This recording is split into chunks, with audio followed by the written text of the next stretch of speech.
my apologies. The question, it was second and inches, and you guys throw the ball. Zach takes a sack. Just if you could, what kind of offensive decisions go into second and inches in that situation? I think we're out in the football field, being in field goal range already. Free play, it's second and inches. That's the thought behind it, really. Just describe for folks what you mean by free play. Well, knowing that we convert that or not on third and inches, we should be able to get the short yardage team and convert, stay on the football field. Yeah, so you have how much of this is kind of a weird question. How much of the playbook is open to you in that moment? Do you feel like you could just do anything? People said, why didn't you run the ball? I feel like running was a possibility for you there. Yeah, if we want to run, we'll just go sneak it, right? We'll just go short yardage. So we want to take a shot, take an opportunity, potentially get certain coverage, certain looks we talk about in that situation. Yeah. In that situation, the goal is, I'm assuming, not to get the first down necessarily, but to score points. It's to potentially push the ball down the field and stay out there and get more than 3, right? Get a touchdown. Yeah. Yeah. In the play where you get the first and goal from the 5, I know, bringing Strebler out there, what is the logic behind taking away your best player on offense to try to get those points, and what didn't go right for you? We're talking about Zach, taking Zach out. Yeah, It's interesting. The idea behind it is simply this. Strev orchestrates our short yardage package, so when he gets under center, which he does a lot more than Zach, we can go full cadence. We're in a loud environment, hostile environment, so he can just call it out on the line instead of being in silent cadence mode. So taking advantage of that, so the guys up front don't have to wait for us to go into silent cadence, and it's a different process. How challenging is their front versus maybe others? Like, is there different decisions made by who you're facing? I mean, in that situation, if I guess logic might suggest if you get 1 or 2 yards per play, you got 3, kind of just put Strebler's head behind it and just rush in through. But obviously, it's not as simple as that. Yeah, absolutely. Every week is different, right? Every opponent's going to be different. I mean, they're basically I'm dialed in. They're pretty stout opponent, just like Montreal was in the run game, and every week's going to be different. And we're going to try to find a different way to win every single week. What's it like to be in that fire like you guys were in the last 5 minutes, right? The game's not going your way. You look like you're down and out, and then it's just a flurry of plays, and you're right back in the game. I mean, from someone who, put your lack of experience into it a little bit, just being in that magnitude of a game, those moments, what's it like to be in that kind of It's exhilarating. It's awesome. It's what you want, right? It's what anybody wants, and hats off to the guys. I thought they played valiantly for 60 minutes, and we were able to put 2 drives together and give us a chance to win. When you're thinking yourself, like, okay, you got Zach here throwing darts, you're moving it downfield, you put yourself into this position.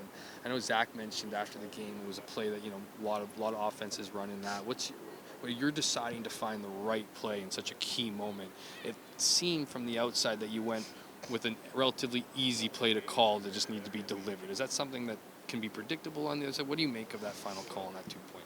It's something we actually repped in practice, felt good about. We repped it on the left hash last week in practice, felt good about. Something we've done, for the last couple of weeks, really since training camp. So that's why you want to give your guys something they know like the back of their hand, really.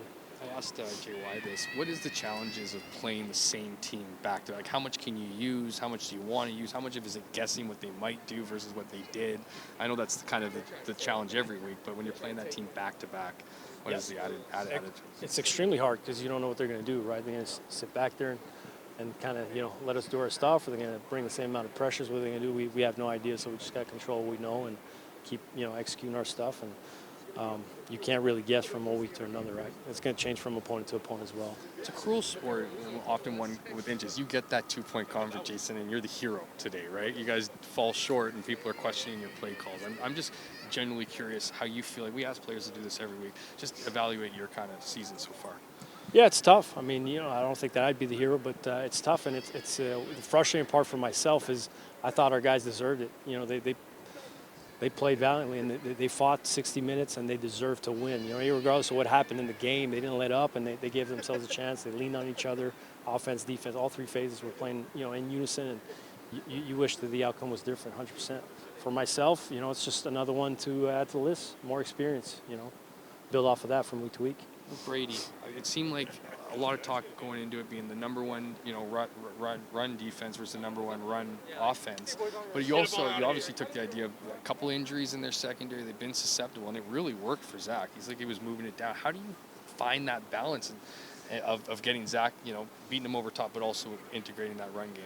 Yeah, it's tough because we have a lot of weapons, and how do you get everybody involved on a weekly basis is extremely hard. I think it's one of the hardest things we have to deal with as a staff. But ultimately, in that instance, in that situation, we were throwing the ball extremely well. Zach was seeing it. We were pushing the ball down the field versus a pretty good opponent, in their house. So we took advantage of that, in that moment in time. 5 sacks allowed, obviously, last week is probably something you want to improve on for Banjo Bowl. I know a lot goes into a sack. It's not always just O-line versus D-line, right? There's the extra protection, there's the play call, there's getting the ball out on time. How do you improve that on such a short timeline, especially against the same team? Well, seeing the pressures that they sent, knowing when they send them, that sort of stuff kind of helps as well. Other than that, it's just everybody being on the same page, locking in and getting the ball out.